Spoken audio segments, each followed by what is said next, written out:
नमस्कार, 5 की बात में मैं कादम्बिनी शर्मा हूं आपके साथ। आज 20 तारीख को होने वाले पंजाब विधानसभा के चुनावों के लिए प्रचार खत्म हो गया।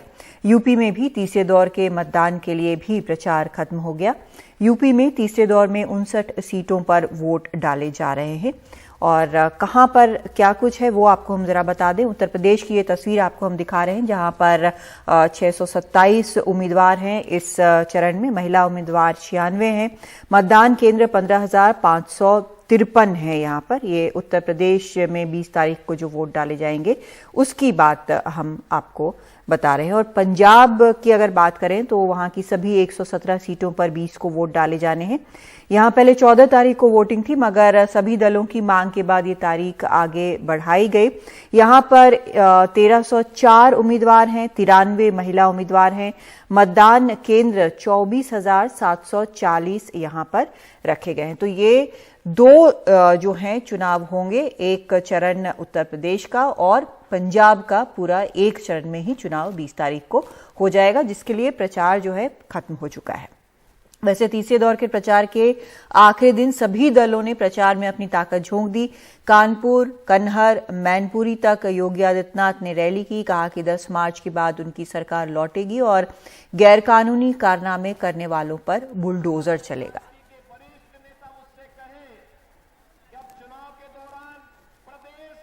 समाजवादी पार्टी के वरिष्ठ नेता मुझसे कहे कि अब चुनाव के दौरान तो बुलडोजर नहीं चलेगा। मैंने कहा चिंता मत करो, कभी कभी उस बुलडोजर को रेस्ट भी चाहिए होता है। तो चुनाव के दौरान मैंने पूरे प्रदेश के बुलडोजर को मरम्मत के लिए भेजा हुआ है। तो लोगों ने कहा क्या करेंगे इसके बाद? मैंने कहा उसका असली काम तो 4.5 वर्ष तक जो लोग अपने बिलों के अंदर छुपे हुए थे और चुनाव की घोषणा के बाद जब बिलों से आके रेंगने लग गए हैं, अब ये चिन्हित हो गए हैं। 10 मार्च के बाद फिर बुलडोजर का काम जब प्रारंभ होगा तब के लिए हम मरम्मत करवा रहे हैं, चिंता मत करो। अभी उधर उत्तर प्रदेश के कानपुर और जालौन में अखिलेश यादव ने रैली की। समाजवादी पार्टी कार्यकर्ता सम्मेलन को संबोधित किया। कहा कि यह सरकार सिर्फ उद्योगपतियों के लिए है। Door to door. ये जो परिवारवादी कह रहे हैं कि घोर परिवारवादी हैं, याद रखना आप लोग, जिसका परिवार होता है वो ही परिवार वालों का दुख दर्द समझ सकता है। ये भारतीय जनता पार्टी के नेता जो राज कर रहे हैं, इनके कोई परिवार नहीं है। एक परिवार वाला ही महसूस कर सकता है अपना दायित्व, अपनी जिम्मेदारी, और एक परिवार वाला ही समझता है कि महंगाई क्या है। सबसे ज्यादा असुरक्षित महिलाएं अगर कहीं है तो उत्तर प्रदेश में है। सबसे ज्यादा घटनाएं महिलाएं और बेटियों बहनों के ऊपर कहीं हो रही तो उत्तर प्रदेश में हो रही हैं। कौन जिम्मेदार है इसके लिए? ये भारतीय जनता पार्टी की सरकार जिम्मेदार है। इनकी शक्लें देखी, भाषा बदल गई। बताओ कौन खिसिया जाता है? आप तो इन बातों को जानते हो कि कौन खिसियाता है? जो हारने लगता है। इनकी भाषा देखी, कहां की भाषा इस्तेमाल कर रहे हैं। इसलिए किसान भाइयों, मिट्टी की कसम खाइए कि भारतीय जनता पार्टी का उत्तर प्रदेश से सफाया करेंगे। बिल्कुल, देखिए आप कादम्बिनी, ये जो तीसरा चरण है वो बीजेपी के लिए काफी महत्वपूर्ण है। कहा यह जा रहा है कि पहले 2 चरण थे कादम्बिनी, वो बीजेपी के लिए कमजोर रहे। पश्चिमी उत्तर प्रदेश में किसान आंदोलन का असर था, प्रभाव था। ये जो तीसरा चरण है, इसमें समाजवादी पार्टी को 2017 में बीजेपी ने जड़ से उखाड़ के तो नहीं फेंका, लेकिन उससे लगभग उतनी ही बुरी हालत जरूर कर दी थी। बुंदेलखंड की 19 सीटें, 19 की 19 सीटें कादम्बिनी बीजेपी ने जीती थी। लगभग 59 सीटों पर, 59 सीटों पर परसों मतदान होगा, जिसमें कानपुर सबसे बड़ा केंद्र, 10 सीटें हैं कानपुर में। कानपुर देहात में 4 सीटें, और कहा जाए जो यादव लैंड है, इटावा, मैनपुरी, औरैया, कन्नौज, यहाँ पर ही मतदान होगा। लेकिन हम जब तीसरे चरण का व्याख्यान करते हैं कादम्बिनी, तो हम यादव लैंड कहते हैं, जहां पर लगता है सपा मजबूती से लड़ाई लड़ रही है। लेकिन यहाँ पर बुंदेलखंड भी है, जहां पर सपा कभी भी बहुत ज्यादा मजबूत नहीं थी। झांसी, ललितपुर, महोबा, राठ, वो सीटें भी हैं। तो फिलहाल जो है सबसे जरूरी जो है वो यही है बीजेपी के लिए कि अपनी जो पिछली बार उन्होंने जबरदस्त बढ़त बनाई थी इस तीसरे चरण में, उसको बढ़ा के रखें। अब अहम होता है कि अखिलेश यादव के लिए क्या काम कर रहा है। कल देखिए 2017 में कादम्बिनी, बहुत दिलचस्प है, परिवार में लड़ाई हो गई, शिवपाल चाचा अलग चले गए थे, तो अखिलेश ने कल दिखाने के लिए कि परिवार एक हो गया है, तो कल इटावा में एक रोड शो था कादम्बिनी, उसमें अखिलेश यादव, मुलायम सिंह यादव और शिवपाल यादव एक ही साथ प्रचार करते हुए नजर आए। कल मुलायम सिंह ने भी इस पूरे चुनावी समर में अपनी उपस्थिति दर्ज कराई और करहल में अखिलेश यादव के लिए वोट मांगा। तो कहीं ना कहीं जो पिछली बार परिवार टूट जाने का खामियाजा यादव लैंड में देखने को या उठाना पड़ा अखिलेश को, तो वो अखिलेश ने संभाल लिया है।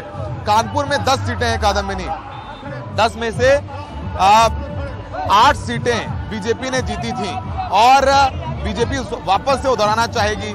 वहां पर 2 सीटों पर कांग्रेस भी मजबूत है। प्रियंका गांधी ने रोड किया, तो आज अखिलेश को पता है कि कानपुर बहुत महत्वपूर्ण है।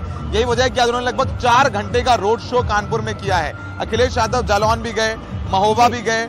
उधर हमने देखा कि करहल, जहां से अखिलेश यादव खुद उम्मीदवार हैं, वहां पर भी पोलिंग होनी है। उनके सामने एसपी सिंह बघेल हैं, केंद्रीय मंत्री हैं। कल अमित शाह भी वहां पहुंचे, अमित शाह ने बोला कि 300 पार हो जाएंगे।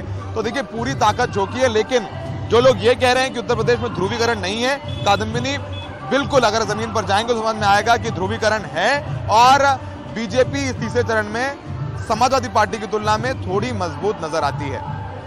जी रवीश, आपसे चाहेंगे हम इस पर जवाब।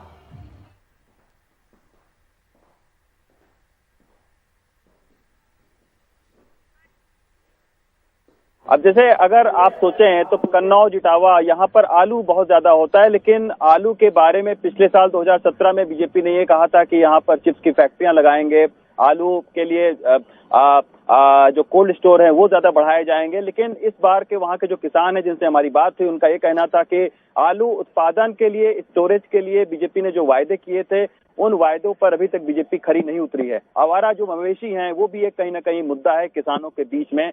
लेकिन सबसे बड़ी बात है, इस पूरे चुनाव प्रचार में हम देख रहे हैं जिन्ना, मुगल, अफगानिस्तान, बुलडोजर, तमाम तरीके की चर्चा हो रही है, लेकिन जो किसान, मजदूर और जो आम आदमी से जुड़े हुए मुद्दे हैं उन पर नेता बात नहीं कर रहे हैं उस तरीके से जिस तरीके से बात करना चाहिए।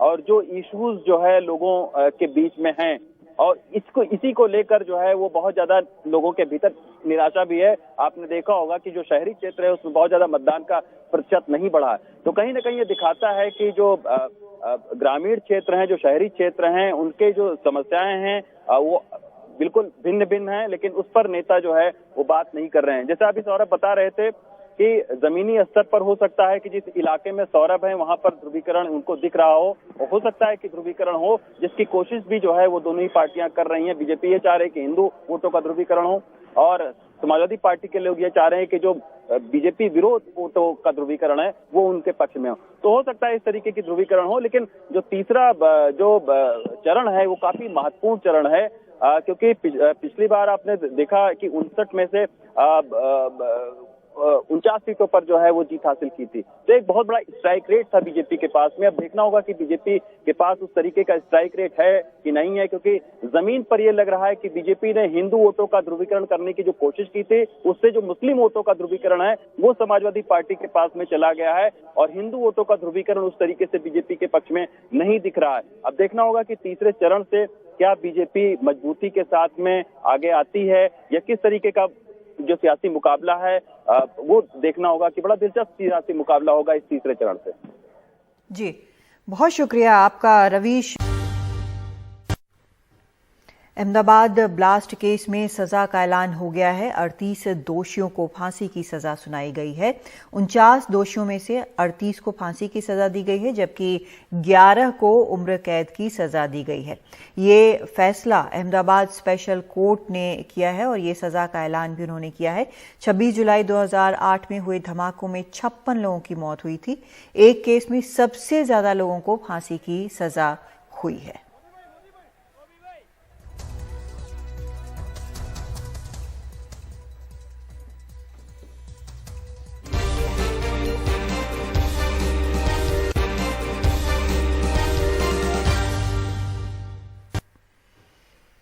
सुप्रीम कोर्ट ने आज यूपी सरकार को फटकार लगाई है। सरकार ने सीएए विरोधी प्रदर्शनों को लेकर नुकसान वसूली का नोटिस दिया था। ऐसे नोटिस पर सुप्रीम कोर्ट ने सवाल खड़े किए। अब सरकार ने 274 नोटिस वापस ले लिए हैं। सुप्रीम कोर्ट ने कहा है कि जिन प्रदर्शनकारियों से वसूली की जा चुकी है उन्हें भी उनका पैसा लौटाया जाए। इस मामले में जिन लोगों को नोटिस दिया गया था उनमें कुछ गरीब लोग भी थे। कबाड़ की दुकान चलाने वाले एक महानूर चौधरी भी हैं जिन्हें 21 लाख का नोटिस मिला था उन दिनों जब वो जेल में थे। उनसे बात की हमारे सहयोगी आलोक पांडे ने। उत्तर प्रदेश सरकार ने सुप्रीम कोर्ट से ये कहा है कि 2019 की सीएए प्रोटेस्ट के बाद जिन लोगों को रिकवरी नोटिस दिए गए थे या जिनको गिरफ्तार किया गया था और उसके बाद उनको रिकवरी नोटिस दिए गए थे, उनसे ये रिकवरी नोटिस वापस लिए जाएंगे और लीगल प्रोसेस फॉलो किया जाएगा। बहुत सारे लोग जिनको ये रिकवरी नोटिस मिले थे वो गरीब लोग हैं। एक हम ऐसी दुकान पे हैं, ये कबाड़ की दुकान है। आइए मैं आपको आगे दिखाऊं। ये महनूर चौधरी जी की कबाड़ की दुकान है और ये नोटिस देखिए आप, ये चिपकाया गया था बहुत साल पहले, 1-2 साल पहले इनकी दुकान पे।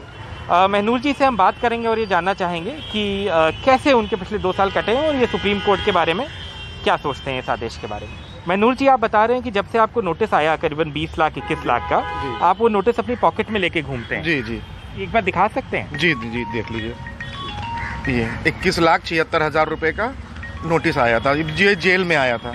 आप उस वक्त जेल में थे, जेल ही में दिए थे। जी ठीक है। ये देखिए, थोड़ा सा ये जी मैं देख रहा हूँ कि ये फट गया है। जी, पर्स में रखे फट गया है। कोई बात नहीं। ये बताइए महनूर जी कि उस दिन जब ये सब हुआ तो क्या हुआ था, आप कैसे जेल गए? उस दिन जब ये प्रोटेक्स हो रहा था CNRC वाला, तो सर ये रोड देख रहे हैं, रोड पर जो है प्रोटेक्स हो रहा था। ये दुकान थी हमारी शॉप, मैं यहाँ पर बैठा था। जब गुम्मा पत्थर चलने लगा, घर से फोन आया कि भाग करके घर पे आओ, बच्चे नीचे हैं। हम बच्चों की जगह जा रहे थे, आगे रोक लिया गया। रोकने के बाद कहा कि पुलिस वालों ने कहा कि बेटा रोड से ना जाओ, रोड जाओ, गली से ना जाओ। तो हम रोड जा रहे थे सर। रोड पर जाते ही घर के एकदम सामने खड़े थे, बस फोटो खींच के और तुरंत 26 तारीख को उठा लिया। फिर 19 को दंगा हुआ है, 26 को उठा के। 26 दिसंबर 2019। जी ठीक है। और ये आपकी दुकान में देख रहा हूँ, कबाड़ की दुकान है, ये कब सील हुई आप सर? आइए दिखाते हैं सर। ये फरवरी में सील हुई है। नोटिस आने के बाद या पहले? नोटिस आने के बाद। नोटिस आने के बाद क्या बताया गया आपको? सर नोटिस जेल में दिए थे और यहाँ पर हम थे भी नहीं। जब हमारा गोदाम सील किए, एक पागल यहाँ बैठता था सर, उससे सील करा के उससे अंगूठा लगवा करके चले गए थे। जब से सर सील है। कितने साल हो गए? सर 3 साल हो गए। 3 साल से आपकी दुकान थी। आइए इस तरफ को आ जाइए। तो ये बताइए कि पिछले 3 साल में आपको बेल तो मिल गई, आप केस अपना लड़ रहे हैं, आपकी बेगुनाही या मतलब वो तो कोर्ट में सिद्ध होगी जी, लेकिन मैं ये जानना चाहता हूँ कि आपका परिवार कैसे चला है जब आपकी दुकान, या आप कबाड़ का ही काम करते हैं? और भी नहीं सर, हमारा कबाड़ का काम था सर। आज की डेट में मैं फेरी कर रहा हूँ। इधर उधर दुकानों पर जा करके थोड़ा बहुत माल खरीद के लाते हैं, उसको बेचते हैं, तो हम खर्चा चलाते हैं घर का। ये पोजीशन है सर। ये दुकान हमारी सेल हो गई, इसमें सारा जितना लोहा था सब चुरा ले गए सर, कुछ नहीं छोड़ा उन्होंने सर। बट्टा उठा ले गए और काटा बाट ले गए, लोहा नंगड़ जो भी था सारा चुरा ले गए इसमें किया। तो जब आज आप यूपी सरकार का रिस्पांस सुनते हैं सुप्रीम कोर्ट में किए हुआ है, तो आप कैसा महसूस सर? बहुत खुशी हो रही है हमको कि अब जो है सरकार अब हम लोग का साथ देगी। सुप्रीम कोर्ट ने ऐसा किया है, उससे लग रहा है कि हम लोग की जो रिकवरी हमारे ऊपर आई थी, अब ये सरकार हमको खुद देगी रिकवरी। क्या आपसे कुछ पैसा लिया भी गया है या अभी तक? सर हमसे बाद में गैंगस्टर लगा रहे थे। गैंगस्टर लगाए हैं हमारे ऊपर भी। उसमें मैं 60,000 रुपये दिए थे। 60,000 आपने दिया? तो आपने देखा कि किस तरह से महनूर जी ने अपना दर्द बताया कि किस तरह से उनके 2 साल बहुत मुश्किल से कटे हैं। दूसरी बात यह है कि जो कानूनी प्रक्रिया है वो अपनी जगह है, लेकिन किसी भी तरह के हाई हैंडेडनेस अगर सरकार करती है तो उससे आदमी को लगता है कि गलत हो रहा है, और इसीलिए शायद सुप्रीम कोर्ट को इंटरवीन करना पड़ा। और अब यही उम्मीद रहेगी कि जो कानूनी प्रक्रिया है वो फॉलो हो, और ना कि कोई ऐसी चीज़ की जाए जिससे आदमी, जो गरीब आदमी है खासकर, उसके पेट पे लात पड़े या फिर उसको हार्डशिप्स फेस करनी पड़े। अगर ऐसा होता है तो ये गलत है, और शायद सुप्रीम कोर्ट की निगाह में कम से कम अब ये लोग यही उम्मीद करेंगे कि सरकार जो लीगल प्रोसेस है उसको फॉलो किया जाए। कैमरा पर्सन विनीत कुमार के साथ आलोक पांडे, DTV इंडिया।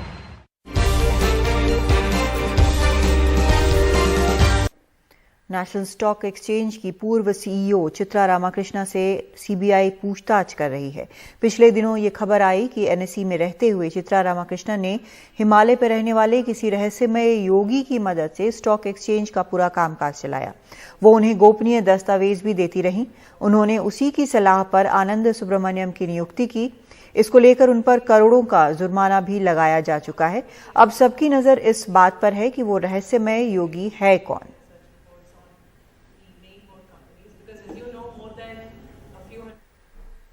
आप बने रहे हमारे साथ। एक ब्रेक के बाद खबरों का सिलसिला जारी है।